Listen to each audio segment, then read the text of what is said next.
right, so for Prep Test 92, Section 4, Game 3, here's how I would diagram it.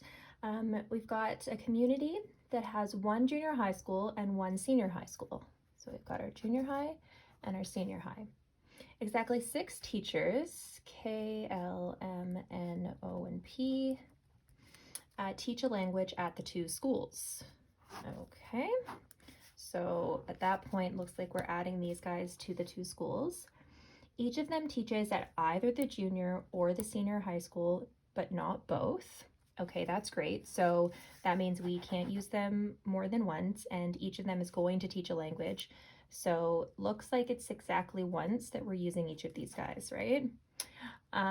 Each teaches exactly one of the following languages.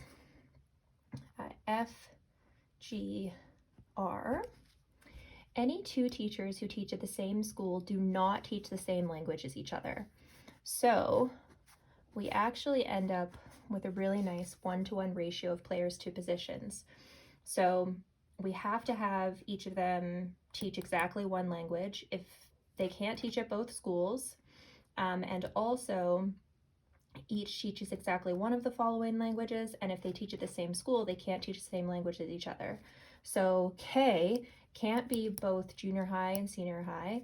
K can't teach more than one language.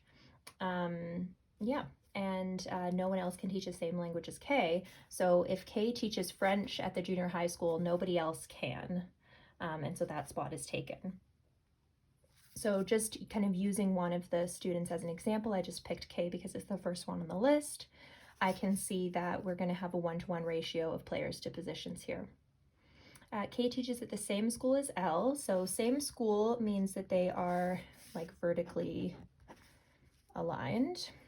L teaches the same language as M, so they're going to be horizontally aligned, L and M, and it might be the other way around, right? So we might have M, L, and then K somewhere in the same school, right? They don't have to be in that particular orientation. N teaches Russian, so N is one of these 2, and O teaches French, so O is one of these 2. Okay, so P is wild. We don't have any rules for P, so that would be the setup for this game, and I will do another video for the questions.